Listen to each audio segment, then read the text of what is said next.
महाराष्ट्रात hill station म्हणून फारच कमी नावं घेतली जातात. त्यातही तोरणमाळ हे नाव राज्यातील हिल स्टेशनच्या क्रमवारीत दुसऱ्या क्रमांकावर येते.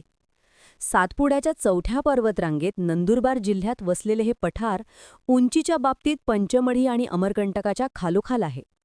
हरिणाला आपल्या नाभीतली कस्तुरी माहीत नसते, त्याप्रमाणे खानदेशातील अहिराणी लोकांनाही आपल्याजवळचं हे अनमोल सौंदर्य फारसं माहीत नाही.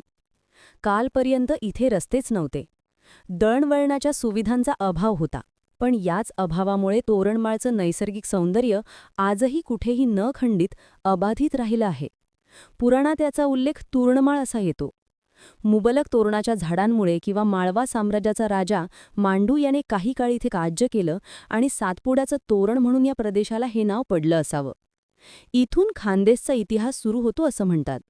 आज डोंगरी किल्ल्याचे फक्त भक्कम अवशेष उरले आहेत, पण तेही पुरेसे बोलके आहेत.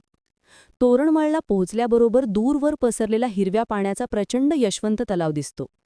महाराष्ट्राचे पहिले मुख्यमंत्री यशवंतराव चव्हाण 1969 मध्ये इथे आले होते. या सौंदर्याने त्यांनाही मोहिनी घातली.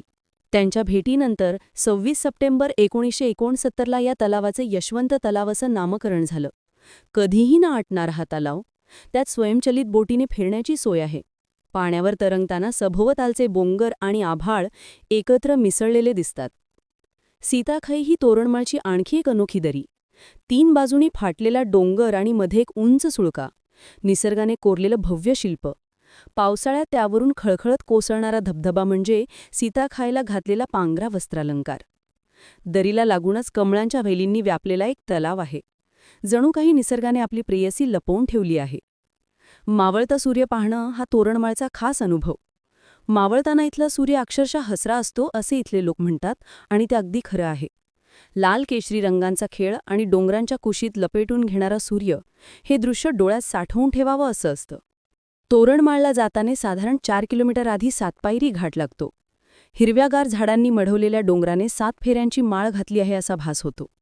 महाराष्ट्राच्या सार्वजनिक बांधकाम विभागाच्या अभियंत्यांनी हा घाट इतका सुंदर बनवला आहे की घाटातही सौंदर्य कसं निर्माण करता येतं हे सिद्ध झालं. घाटाच्या कडेला डोंगर कपारीत एक प्राचीन जैन लेणं आहे. आत पारसनाथाची भव्य मूर्ती. पाठीमागे 7 फण्यांचा नाग छत्र धरून उभा आहे. हे लेणं पारसनाथ लेणं किंवा नागार्जुन लेणं या नावाने ओळखलं जातं. खडकी व आमदरी ही देखील विशेष ठिकाणं. उंचावरून खाली पाहिलं की घरे आगपेटीच्या आकाराची आणि माणसं मुंग्यांसारखी दिसतात. एवढी प्रचंड उंची आहे. तोरणमाळ संरक्षित वनक्षेत्र आहे. इथे अस्वलांचं प्रमाण जास्त आहे. काही वर्षांपूर्वी वाघानेही दर्शन दिल्याची बातमी होती.